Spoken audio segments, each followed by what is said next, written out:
pas trop si on voit le bazar dans le coin là. Là tu vois, en fait c'est un peu le merdier. Bon, on va dire que on le voit pas très bien. Salut YouTube, ici Mia alias Click Argentique et aujourd'hui va sortir une vidéo tant attendue avec beaucoup de questionnements qui va dans la suite des vidéos sur le stand development. Dans mes mains, j'ai une pellicule que j'ai faite avec mon petit bijou que j'ai, mon appareil préféré des préférés, un Nikon FE. J'ai shooté avec, donc c'est une FOMA 100. Et j'ai shooté avec dans tous les ISO possibles et imaginables. Non, j'ai peut-être pas trop tiré, mais je suis allée jusqu'à 800 et j'ai shooté de 50 à 800, quelque chose comme ça. Je ne me suis pas filmée, donc il n'y aura pas de vidéo d'illustration pendant que je prends des photos avec mon appareil, parce que j'ai voulu profiter. J'ai voulu profiter de ma prise de vue sans avoir à me soucier, à me filmer, parce que moi je suis toute seule pour me filmer dans la rue, donc des fois c'est pas très pratique. Donc j'avais envie de profiter de ce moment, c'était un moment un peu à moi, et par contre je voulais sortir la vidéo parce qu'il y avait cette question qui avait été soulevée, qui était que normalement, dans la théorie, dans ce que j'avais lu, on peut développer une pellicule avec plusieurs ISO. Enfin, quand on a pris en photo avec des ISO différents, et normalement, c'est pas dégueu. Donc, moi, vous savez que j'aime bien vérifier par la pratique, et c'est pour ça que j'ai cette petite FOMA. Alors, ce n'est pas une FOMA. Vous voyez la couleur, c'est pas du tout une FOMA. Je vous montre, il veut bien faire la mise au point comme d'habitude. Voilà. C'est une ancienne pellicule qui a été récupérée et où on a bobiné de la FOMA. C'est une association, j'en parlerai dans une autre vidéo, c'est une association lyonnaise qui fait un boulot absolument génial. Donc je l'ai acheté chez eux. En gros, le principe est super simple, ils proposent de bobiner des pellicules avec le temps de pause, le nombre de pauses, pardon, que l'on souhaite, à des prix vraiment hyper compétitifs, et en plus moi je trouve que ça fait un geste pour la planète, donc c'est doublement cool. Mais je parlerai d'eux dans un autre épisode, je vous les présenterai. En tout cas, merci au PIC pour cette petite pellicule, parce qu'en plus ça me permet de tester une pellicule qui n'est pas périmée, le truc qui m'arrive quasiment jamais. Donc là on va aller la développer au stand dev, au Cafénol évidemment, et on va voir, parce que comme je vous l'ai dit, j'ai shooté cette pellicule de 50 à 800 ISO. J'ai fait absolument n'importe quoi, je crois que des fois j'étais à 800 ISO alors qu'il faisait beau, et des fois j'étais à 400 ou à 100 alors qu'il faisait nuit. Enfin je sais pas trop, j'ai torturé cette pellicule, donc je vais voir si les résultats sont plutôt concluants ou pas, mais je trouvais que pour un test c'était plutôt pas mal justement d'essayer de tester nuit, jour, avec vraiment tout un panel d'ISO très poussé et très retenu. Donc voilà, enfin pas trop retenu vu que c'est une 100 ISO, mais vous avez compris le principe. Et ben c'est parti. Juste pour info, cet appareil, je l'ai acheté juste pour ça, parce que c'était trop beau. Mais en vrai, il fait des photos de malade. Je vous le présenterai dans un autre épisode aussi.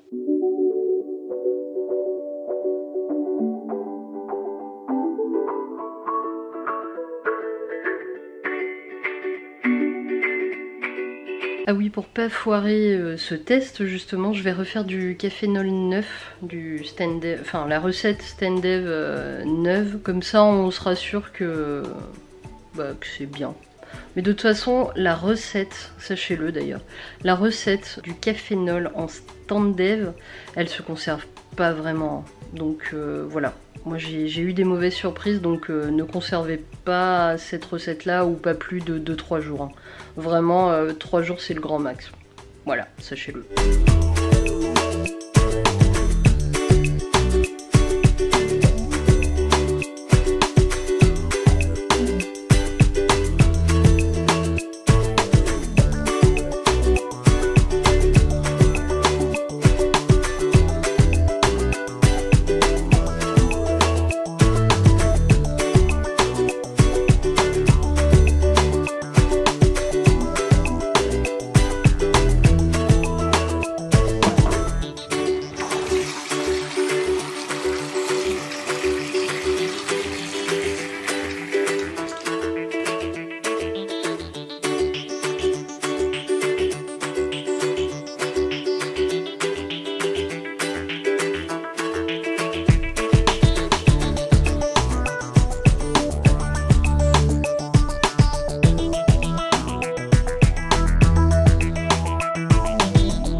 là, clairement, mon test n'est pas complet dans le sens où je n'ai pas noté chaque photo que j'ai prise à quel ISO.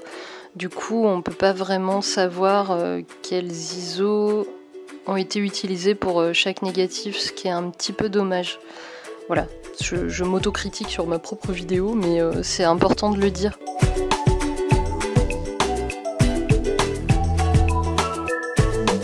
Là, les images que vous allez voir, par exemple, cette image-là, c'est parce que j'ai pas laissé mon appareil terminer son temps de pause et du coup, ça a donné ça.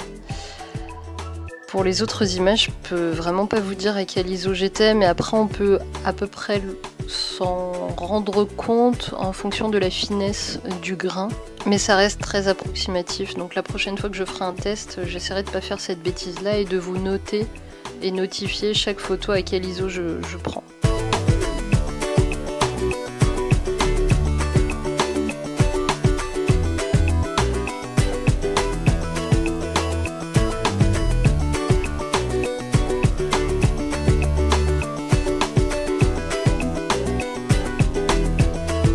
Voilà, cette vidéo elle est terminée, j'espère qu'elle vous a plu, j'espère qu'elle vous a apporté quelque chose. N'hésitez pas à me dire ce que vous en pensez, j'ai essayé de vous mettre des négatifs, un petit peu, toutes sortes de négatifs que j'ai pu prendre sur cette pellicule, mais comme je l'ai dit en voix off, il aurait fallu vraiment notifier quel ISO j'avais utilisé pour chaque négatif. Je ferai une seconde vidéo, peut-être avec une autre pellicule, en retenant et en poussant la pellicule sur la même pellicule, et on verra tout ça. Voilà, bah écoutez, j'espère en tout cas que ça vous a apporté quelque chose. Pour ma part, je trouve que ça a confirmé la possibilité de faire du stand dev au cafénol en utilisant une pellicule qui est retenue et poussée. Je pense que je referai en tout cas cette expérience là.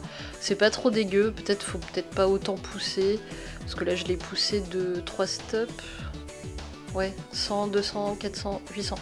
Ouais, je l'ai poussé de 3 stops et encore je trouve que ça va. Mais voilà, n'hésitez pas à me dire en commentaire. Je vous retrouve la semaine prochaine pour de nouvelles aventures, et en attendant, n'hésitez pas à passer sur mon Utip ou mon Tipeee pour soutenir mon travail, ce serait top. Et sinon, j'ai un shop sur ma boutique, voilà, n'hésitez pas à y aller. Je vous dis à la semaine prochaine, et en attendant, prenez soin de vous.